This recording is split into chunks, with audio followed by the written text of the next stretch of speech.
Friends, आज हम discuss करने लगे हैं poem myriad winged bird written by Adhuri Satyavati देवी। ये पोएम सबसे पहले तेलुगु लैंग्वेज में लिखी गई थी और इसको 1981 में प्रतिभा इंडिया में इसका इंग्लिश ट्रांसलेशन जो है वो किया गया था। इस पोएम में पोइटेस ने अपने पोइटिक फ्लो के बारे में बताया है। उन्होंने बताया है कि उन्हें कभी भी अपनी पोइट्री के लिए कॉन्शियस एफर्ट्स नहीं करने पड़ते। उन्हें हमेशा ही जो है वर्ड्स और पोइट्री के सब नेचुरली ही उनके माइंड में आ जाते हैं और उसी के अकॉर्डिंग ही वो अपनी सारी पोइट्री जो है वो लिख देती हैं। वो लिखती हैं कि word is a child's play, a dove that creeps into me. उन्होंने यहाँ पर अपने पोइटिक फ्लो को इस तरह से स्पॉन्टेनियस और नेचुरल बताया है, जिस तरह के बच्चों का खेल, जिस तरह से बच्चों को खेलने के लिए कुछ एफर्ट नहीं करना पड़ता, इसी तरह ही उनकी जो पोइट्री है वो भी एफर्टलेस है। उनको कोई कॉन्शियस डेलिब्रेट एफर्ट जो है वो नहीं करना पड़ता। वो she calls the poetic flow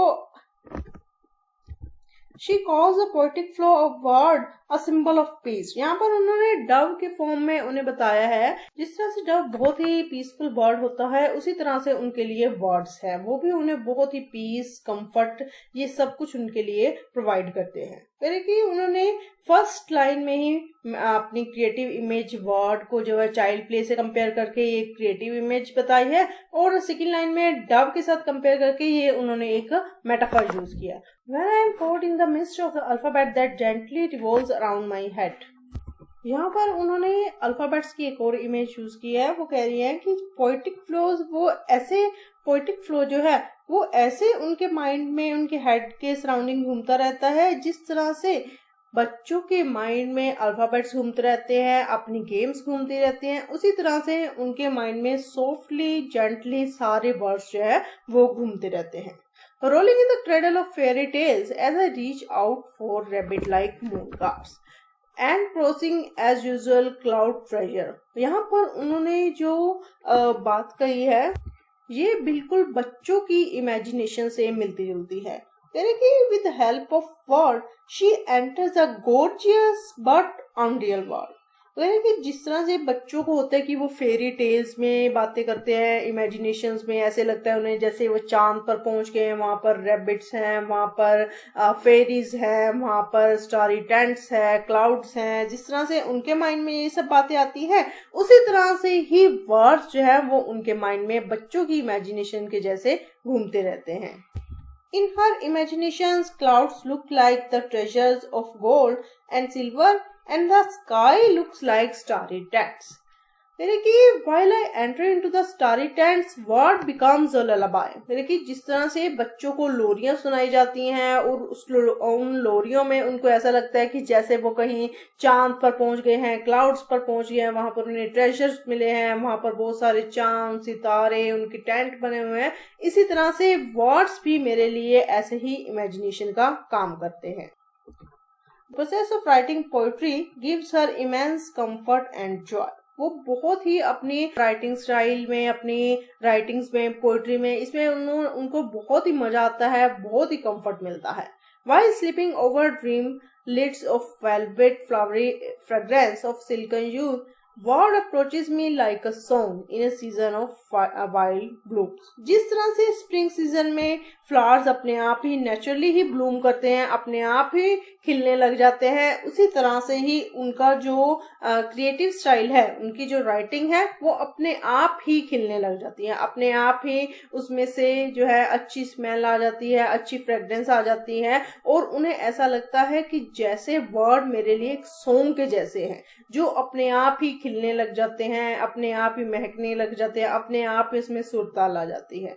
यहाँ पर उन्होंने जिंदगी की भी बात की है। पहले उन्होंने चाइल्डहुड के बारे में बताया था, बचपन में हमारी इमेजिनेशन कैसी होती है, उसके बाद आती है जवानी, यूथ का टाइम आता है, तो उन्होंने लाइफ को वर्ड्स के साथ कंपेयर किया है। कभी वो कह रहे कि बचपन में जो है उनके लिए वर्ड्स अल्फाबेट्स की तरह थे और अब जवानी में फ्रेग्रेंस की तरह, फ्लावर्स की तरह है। When I bid farewell to dreams in a song, subsuing myself in lonely journeys and relentless fires, what reassures me offering me mother's breast milk.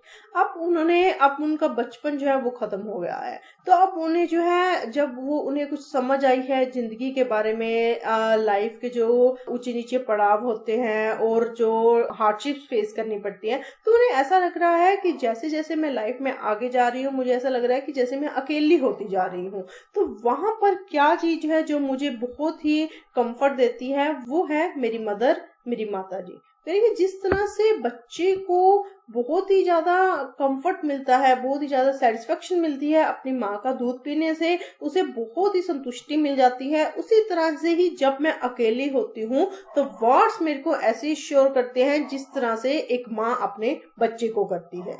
When I consume time timidly circling round like a spider and facing humiliations like a caterpillar that has lost its way, word becomes a school in itself. यहाँ पर उन्होंने दो similes का प्रयोग किया है, to similes जो है वो यूज की हैं। First is spider and second is caterpillar.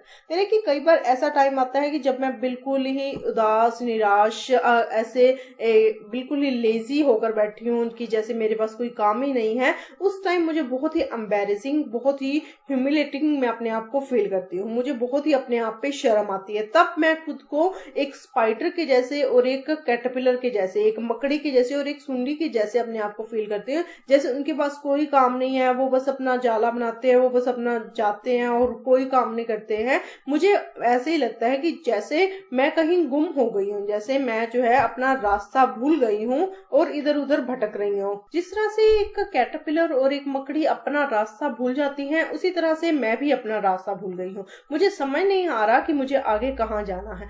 तब वर्ड्स जो है ये मेरे लिए स्कूल बन जाते हैं। ये मुझे बताते हैं कि मुझे अपना रास्ता कहाँ कैसे बनाना है, किस तरह से ही मुझे अपनी जिंदगी को एक नया मतलब देना है। तो वर्ड्स जो है मेरे लिए अपने आप में एक लर्निंग स्कूल बन जाते हैं। When I joined Nightingale Club smelling poetry and enter the pages of human history from the thread of life, वो कह रही है कि जब मैं पोइट्री के बीच में होती हूँ, अपने क्लब्स के बीच में होती हूँ जहाँ पर सभी पोइट्री की बात करते हैं, वर्ड्स की, क्रिएटिव स्टाइल की, आर्टिस्टिक लोग होते हैं, वो सभी इस तरह की बातें करते हैं, तब मुझे ऐसा लगता है कि जैसे मैं अपनी सारी दुख, टेंशन, फ्रेट का मतलब चिंतित होना, तो मैं अपनी सारी चिंता जो है, टेंशन जो है, वो मैं पीछे उनको मैंने पीछे छोड़ दिया है और अब जो है मैं अपनी जिंदगी में आगे बढ़ गई हूँ। Word cleanses me like a waterfall in a magnetic field of moonlight. देखिए वर्ड जो है वो मुझे इस तरह से क्लीन करते हैं जिस तरह से कोई वाटरफॉल जो है वो बिल्कुल उसमें हम नहाकर जैसे हम बिल्कुल फ्रेश हो जाते हैं, उसी तरह से ही वर्ड्स जो है वो मुझे बिल्कुल ही फ्रेश कर देते हैं। वो क्या कहते हैं कि word is a throat box, a music treasure on my gentle loving palm as I float towards distant melodies of new horizon. यानी कि वर्ड मेरे लिए किस तरह से बन गए हैं, एक ट्रेजर बॉक्स, एक खजाने की तरह बन गए हैं कि जैसे मैं कुछ लिखूंगी और वो एक बिल्कुल खजाना ही बन जाएगा। She writes poetry and add new songs and melodies thereby enriching this music treasure. देखिए मुझे ऐसा लग रहा है कि जैसे मैं जैसे जैसे लिखती जा रही हूँ वैसे वैसे मेरा ये ट्रेजर जो है, मेरा ये खजाना जो है वो बढ़ता ही जा रहा है। मैं अब जो है एक नई दिशा की ओर आगे बढ़ रही हूँ। वो कह रही है वो इसी तरह से नई नई पोइट्री, नई नई जो है क्रिएटिव इमेजिनेशंस लिखकर वो नई ऊंचाइयों पर ही पहुंच सकती है। In this way she will be making this million wing bird more colourful and varied. यानी कि जो ये पोइट्री का खजाना है, जो ये एक बर्ड कह लो, चाहे खजाना कह लो, चाहे बच्चों की ललाबाई कह लो, कुछ भी कह लो वर्ड्स को, ये और ज्यादा कलरफुल और ज्यादा विविड बनता जाएगा जैसे जैसे मैं पोइट्री जो है लिखती जाऊंगी। So thank you friends. अगर आपको मेरी ये वीडियो पसंद आई हो तो इसको लाइक, शेयर और कमेंट करना मत भूलिएगा और मेरे चैनल इंग्लिश प्रोग्रेस को सब्सक्राइब कीजिए। Thank you so much.